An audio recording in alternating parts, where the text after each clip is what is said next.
أعوذ بالله من الشيطان الرجيم. بسم الله الرحمن الرحيم. My dear students, great Novians, Assalamu alaikum. First of all, I pray to God Almighty for your and your family and friends good safety in the wake of the ongoing pandemic called COVID-19 caused by novel coronavirus. Inshallah, I'm hopeful that God will always be merciful to all of us, you, and keep you safe and sound, your parents safe and sound, your siblings, your near and dear ones, your friends will all remain, inshallah, safe and sound. This is the time that we have to reach out to you through these video lectures, online lectures, and distant learning programs. And it is because of this reason that I am getting this lecture recorded today for my students who are waiting for some further instructions from my side. Ladies and gentlemen, today I have selected one very important topic for you, and that is Précis writing. Précis writing is always included in senior level examinations. Particularly is a permanent part of CS examination, appears in the paper of English. Précis and composition carries 20 marks, is divided into two parts. One, you make a précis and get 15 marks, and second, you suggest a suitable title for the passage or the paragraph. So before we start our discussion on précis writing, I would like to learn from you as to what are the spellings of précis. Can anybody spell the word précis? Yes, correct. The word précis is spelled as P-R-E-C-I-S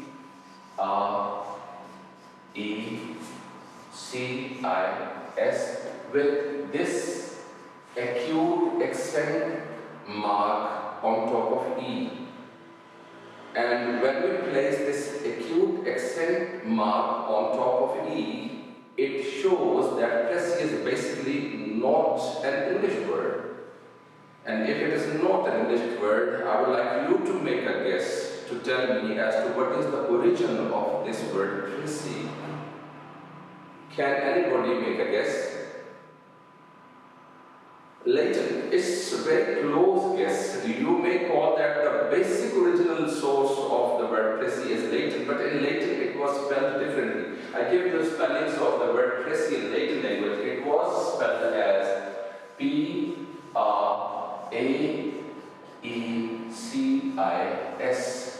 Now, from Latin it came to French, and from French it was adopted in English language. So right now we are talking about this word précis. After you have spelled this word and we are able to understand its origin, the next step is that I would like to ask you to give me its right equivalent in English language. So what can be its right equivalent in English language? Anybody please? From there, outside?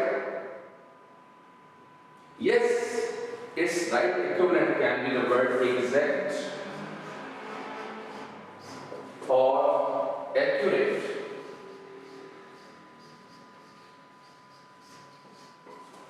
Specific.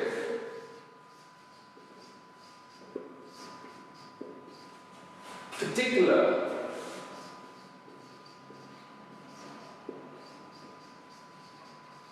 Real, actual. But this is the general meaning of the word precise, which is equivalent of the word précis in French language. But when it comes to its terminological meaning, where it is related to somebody's speech or somebody's piece of writing, then the word précis means differently. There it means crux, or gist, or substance,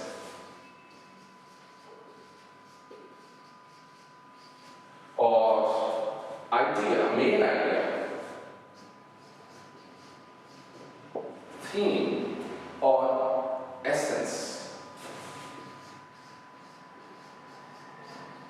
So if we go back to the the original term précis, I would like to read these words in combined form, and this will give me the right concept of what we are supposed to do when we are supposed to make a précis of somebody's speech or a piece of writing. I would read this word this way. It would mean exact crux of somebody's speech or a piece of writing, or accurate gist, or specific substance, or a particular idea, or actual essence.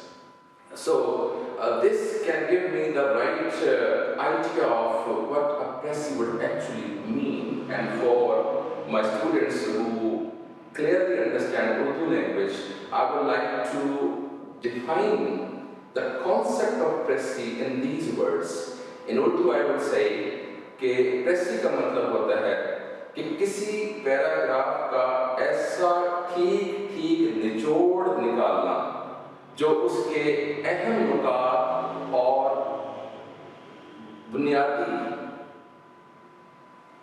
मालूमात पर मबनी हो, और उससे पढ़ने वाले को असल paragraph का पूरा मतन ठीक तरह से समझ में आ जाए. So, my dear students, précis can be defined as a short version of a piece of speech or writing, including only the main points along with essential details and excluding the insignificant points. Whenever you are supposed to make a précis, please keep in mind that there are three main aspects of précis that you have to keep in mind. And those three main aspects of précis are: number one, the length of a précis; number two, language of the précis; and number three, the subject matter. Let's talk about each of these very important and very significant aspects of précis writing one by one. So first of all, let's talk about length. So far as examinations are concerned, we are supposed to reduce a given paragraph or passage into 1/3 of the original size. Now, there are two possibilities in examinations. Number one, they give you a specific limit of words and they ask you to make a précis of the given paragraph or passage in those specific words. For example, they say you that you have to make a précis of some paragraph into 120 words. Then you have to strictly follow this word limit. But if they simply give you this instruction that you are supposed to make a précis only, then the universal rule is that you will reduce it into its 1/3 size. And when it is reduced to 1/3 size, let me explain this point for some further clarification. For example, the original paragraph contains 360 words. Its 1/3 becomes 1/3 of 360 would become 120 words. Now we are supposed to make a précis of the original paragraph into 120 words. Now what we have to consider very particularly is these 120 words mean either 115 words or ideally 120 words or 125 words. It means that the lower word limit acceptable from examination point of view would be 115 words. Ideal would be 120 words. And the maximum margin that you can avail without any threat of failing or big damage, that is 125 words. So when it comes to 125, this situation, please keep one thing in mind, that you are not supposed to exceed by this word limit by even a single more word. So please be very much particular in not making a précis of a paragraph originally containing 360 words in more than 125 words. The ideal will be 120 words. When it comes to the lower word limit, that is 115 words, even if you have been able to create 110 words, you can expect some concession. But if you exceed on the upper word limit by 6 words, then there is no place for you in the examination. So please very strictly follow this word limit. And once again, for repetition, if otherwise they have specified a certain word limit, then you have to very strictly follow that word limit. One more thing that you have to understand in this case is that when you are counting your words, every word like a, and, it, on, to, that will also come into counting.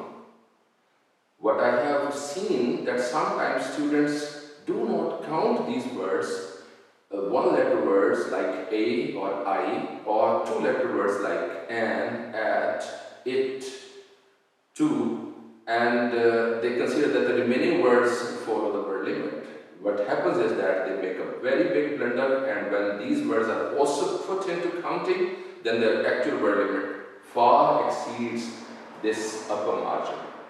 So please be very much careful in counting all such words like a, an, at, it, etc. One more thing, when it comes to numbers like 2, 6, 8, 10, then these will be counted as one word. And when it comes to figures like 375, 2570, if we use digits for these figures, like some motor car's registration number, so these figures will also be counted as one word. For example, if there is a word 572, it will be counted as one word. One more thing, that hyphenated words like class fellow or state of the art will also be counted as separate words. For example, if we write the word state of the art, this construction comprises 4 words, but when it will come to the counting of these words for the sake of Précis, then all these 4 words will be counted separately as 4 words. Please do not make these blunders of counting these words as one word, or these words like class fellow as one word, and please do not play havoc with the upper word limit. Take care of this aspect very carefully. So having understood all matters regarding the length of your Précis, let's move on to the next aspect of Précis writing, that is language of your Précis. So far as Précis writing is concerned, my dear students, please keep in mind that while writing a Précis, your language should be very simple. And when I say that your language should be very simple, you might have noticed this thing in your life, that whenever your language is simple, it increases the clarity of your piece of writing. It does not mean that every time you must preferably use simple language, but when it comes to some specific pieces of writing, like Précis writing, then it is very highly advised that you should try your level best to use simple language. So when I ask you to make use of simple language, I am actually trying to advise you to avoid using difficult vocabulary, bombastic words, particularly avoid the use of idioms, even when the idioms have been included in the original text. And also please do not copy and paste specific phrases and stylistic constructions. Don't use your own intricate sentences. But when it comes to, for example, terminology, in case of terminology, you are supposed to make use of the same words which are used in the actual paragraph or passage, because the case of terms is different. But when it comes to general vocabulary, please keep in mind that you must always try to use very simple words. One more important thing is that you should also try to use your own words as much as possible.